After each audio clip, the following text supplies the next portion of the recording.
من كل شكل ولون جايين ضيوف على مصر، أجمل بلاد الكون وآثارها مالها حصر. فرعوني، قبطي، إسلامي، تشهد على كل عصر، وإيدين بالود ممدودة بتقولك نورت مصر.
نورت مصر منين ما تروح، مصر الأصيلة، مصر الجميلة، وجوها بيرد الروح.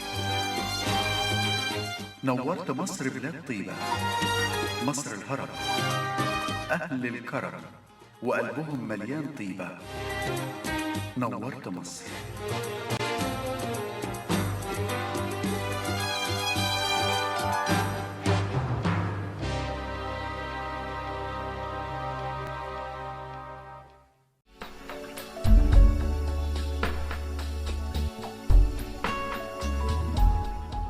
النهارده هنتكلم يمكن عن احد اهم القاعات اللي موجوده في متحف الزعفران.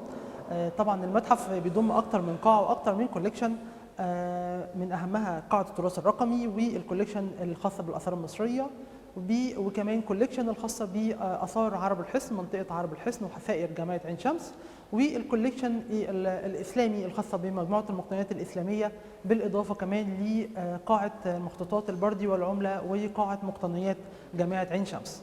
احنا هنا حاليا بنصور من قاعه التراث الرقمي، وهي يمكن احدث القاعات واحدث السبل والوسائل التكنولوجيه المستخدمه في العرض المتحفي. طبعا ودي يمكن من احد اهم الجوانب المستخدمه في العروض المتحفيه في كل متاحف العالم، وهي استخدام التقنيات التكنولوجيه الحديثه من خلال ابرازها في سياق العرض المتحفي، وظهور القطع بشكل افضل من خلال تقنيات تكنولوجيه بنستخدمها.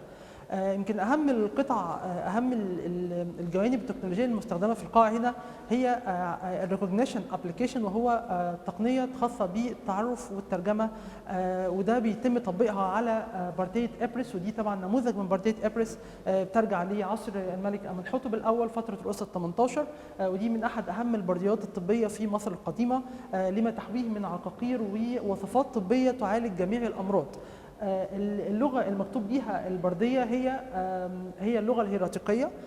البردية مقسمة إلى 108 أعمدة بطول حوالي 20 متر. طبعا البردية الحقيقية حاليا موجودة في متحف في ألمانيا. طبعا البرديه بتحوي عقاقير ووصفات طبيه تعالج كل الامراض، متقسمه كمان لامراض العضويه والامراض السيكولوجيه او الامراض النفسيه، بالاضافه لامراض العيون وامراض السنان وامراض الام المعده.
التقنية الثانية المستخدمة في قاعدة التراث الرقمي هي تقنية الهولوجرام، وهي تقنية مستخدمة يمكن من الخمسينات والستينات، وهي عبارة عن رسم نموذج ثلاثي الأبعاد لأحد القطع أو المقتنيات الأثرية اللي بيتم رسمها بصورة ثلاثية الأبعاد لكي يتم التعرف على جميع التفاصيل الخاصة بها، وكمان لكي يتم استخدامها بشكل تكنولوجي خاص بالعرض ومراعاة الدقة في عرضها. هنا النموذج المستخدم فيه الهولوجرام هو رأس الملكة نفرتيتي الموجود حاليا في متحف برلين في ألمانيا. طبعا لو اتكلمنا عن تاريخ الملكة نفرتيتي ده تاريخ كبير جدا بيبدأ من فترة الدولة الحديثة، وهي كانت زوجة الملك إخناتون. رأسها كان عثر عليها في مدينة تل عمارنة في أوقاخة أتون اللي هي في ألمانيا حاليا. يمكن هنا التقنية بتجمع بين الهولوجرام وكمان التاريخ الخاص بتاريخ الملكة نفرتيتي اللي هو حاليا موجودة في ألمانيا. طبعا من أحد أبرز وأهم وأجمل رؤوس التماثيل الموجودة في الخارج، هي من الحجر الرملي الملون، بتبين الملكة في كافة التفاصيل الجميلة الخاصة بملكة نفرتيتي اللي هي زوجة الملك إخناتون من تل العمارنة، حكمت في عصر الأسرة ال18 الدولة الحديثة. التمثال ده خرج طبعا للأسف عن طريق غير مباشر، بأن كان تم اكتشافها في منطقة تل العمارنة وتم وضعها في قالب من الجبس حتى خرجت وظهرت في ألمانيا في عام 1912.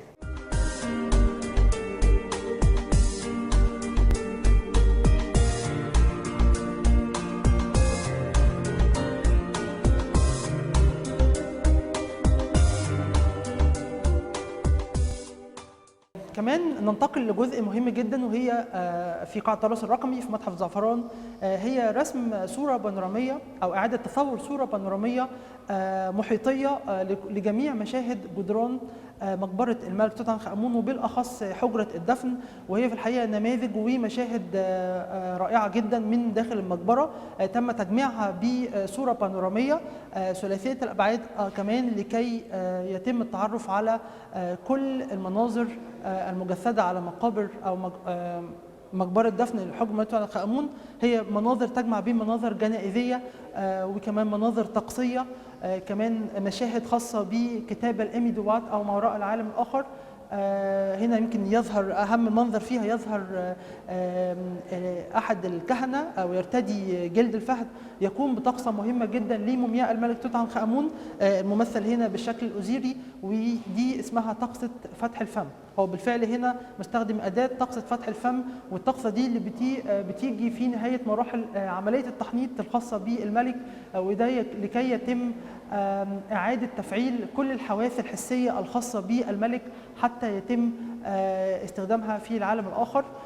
كمان أحد المشاهد الخاصة بال12 ساعة الخاصة بساعات الليل، دي طبعا أحد مشاهد أو أحد الشابتر فصول كتاب الإيمي دوات.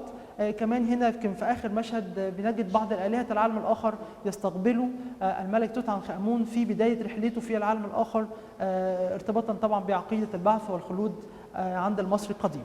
في كمان أحد الشاشات اللي موجودة هنا مستخدمة في قاعدة التراث الرقمي، شاشتين مهمين جدا من خلالها بيتم بث فيلم وثائقي عن تاريخ قصر الزعفران، كمان بالإضافة لوجود بعض التطبيقات الخاصة بتاريخ القصر اللي يمكن أي زائر ممكن يستخدمها لكي يتم التعرف على التاريخ الخاص بالقطع وتاريخ قصر الزعفران.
هننتقل لقاعة أخرى من قاعات متحف الزعفران، وهي قاعة مقتنيات جامعة عين شمس، اللي بتحوي يمكن مقتنيات مهداة من جامعة عين شمس لمتحف الزعفران للعرض في متحف الزعفران.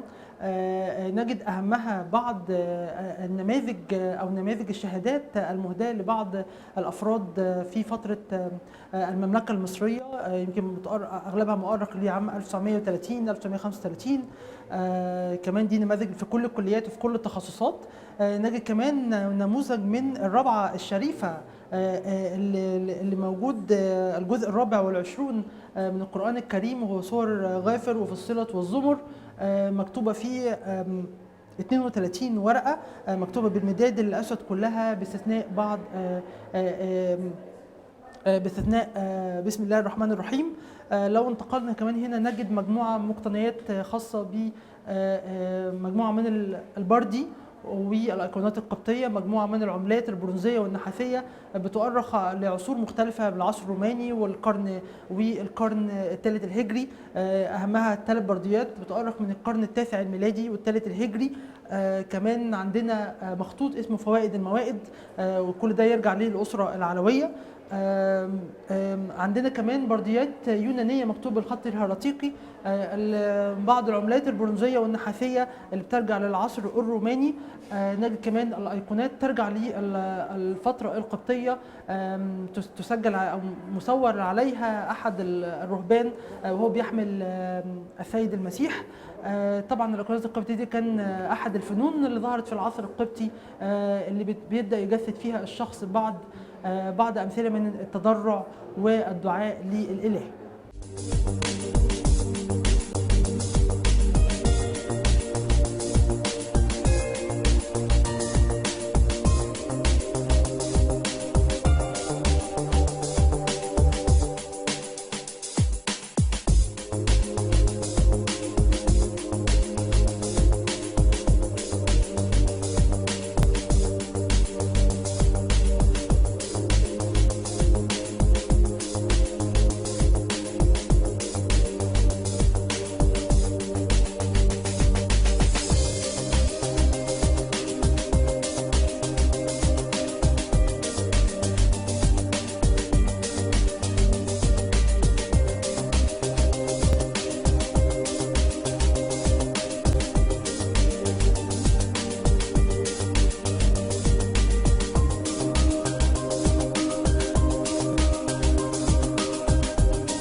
مصر الجميلة اللي يجيلها يعشقها من بعد ثواني، ونسابها ساعة يحنلها، ما هو فيها عاش أحلى معاني، ومسيره يرجع يوم ليها، صدق اللي قال كلمة عليها، اللي بيشرب من نيلها لابد يرجع من تاني. نورت مصر.